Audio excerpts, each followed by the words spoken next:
પાટણના ફાર્મ હાઉસમાં 20 શખ્સો ધાર્યા તલવાર લઈને પોલીસ પર તૂટી પડ્યા. પોલીસ ઊભી પૂંછડીએ ભાગી. એક ફાર્મ હાઉસની બહાર પોલીસ સુરક્ષામાં ઊભી હતી ત્યારે 5 થી વધુ કારમાં 20 થી વધુ લુખ્ખાઓ ધાર્યા તલવાર છરી સહિતના હથિયારો સાથે નીચે ઉતરતા જ પોલીસ ડરીને ઊભી પૂંછડીએ ભાગી. પોલીસ જવાનો જીવ બચાવવા નાસભાગ કરતા અને પોલીસ કારમાં બેસતા નજરે પડ્યા અને લુખ્ખાઓએ પોલીસની પાછળ દોડી પથ્થરમારો કરી હિંસક હુમલો કર્યો. પોલીસ પર ગુંડાઓ ભારે પડતા હોય તેવા દ્રશ્યો પાટણના ચાણસ્માના જલિયા ફાર્મ હાઉસ બહારના છે.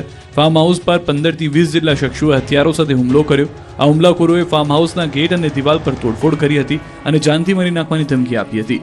પશુધન નિરીક્ષક તરીકે ફરજ બજાવતા રોનક દિનુભાઈ દેસાઈએ આ અંગે ફરિયાદ નોંધાવી કે તેમના ફાર્મ હાઉસ પર હુમલાની જાણ કરી હતી. પોલીસ સ્થળ પર સુરક્ષા માટે પહોંચી હતી ત્યારે 8 જેટલી ગાડીઓમાં 15-20 જેટલા ઇસમો ધારિયા તલવાર અને લાકડીઓ જેવા હથિયાર સાથે આવ્યા.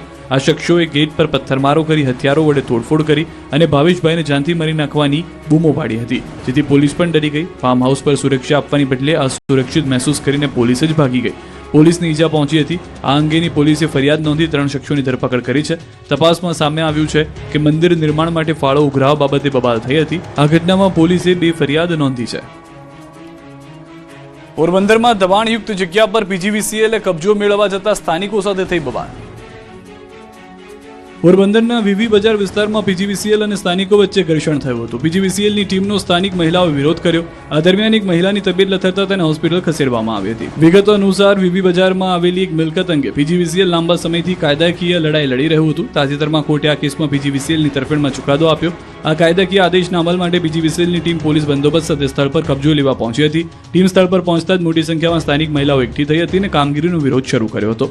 જોતજોતામાં વાતાવરણ તંગ બન્યું અને મહિલાઓએ હલ્લાબોલ કરી તંત્ર સામે રોષ ઠાલવ્યો. આ ઘર્ષણ અને હોબાળા વચ્ચે એક મહિલાની તબિયત અચાનક લથડી હતી અને તે બેભાન જેવી અવસ્થામાં આવી ગઈ હતી. ઘટનાની ગંભીરતાને જોતા તાત્કાલિક 108 એમ્બ્યુલન્સ બોલાવી મહિલાને સારવાર અર્થે હોસ્પિટલ ખસેડવામાં આવી હતી. બીજી તરફ હોબાળા વચ્ચે 25 વર્ષે પીજીવીસીએલે 4870 સ્ક્વેર યાર્ડ જગ્યાનો કબજો મેળવ્યો.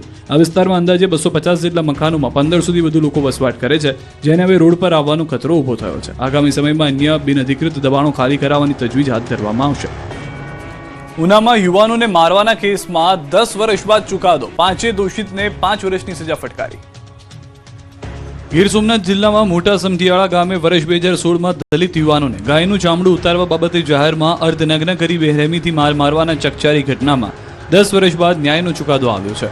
વેરાવળ સેશન્સ કોર્ટે આ કેસના મુખ્ય 5 આરોપી રમેશ જાદવ, રાકેશ જોશી, પ્રમોદ ગોસ્વામી, નાગજી ડાયા અને બળવંત ગોસ્વામીને પૂર્વ નિયોજિત હુમલો અને અત્યાચાર ગુજારવા બદલ દોષિત ઠેરવ્યા. વેરાવળ સેશન્સ જજ પંડ્યા દ્વારા દોષિત 5 આરોપીઓને 5 વર્ષની સજા ફટકારી. આ તમામ સજાઓ એકી સાથે ભોગવવાની રહેશે. સાથે જ 5000નો દંડ ફટકારાયો, જ્યારે 37 આરોપીઓ પુરાવાના અભાવે નિર્દોષ જાહેર થયા. આ કેસના આરોપીઓ અગાઉ 6 વર્ષથી વધુ સમય જેલમાં વિતાવી ચૂક્યા હોવાથી કોર્ટે ફટકારેલી 5 વર્ષની સજાની અવધિ પહેલેથી જ પૂર્ણ થઈ ગઈ છે. આથી તેઓની જેલ મુક્તિનો માર્ગ મોકળો થયો છે.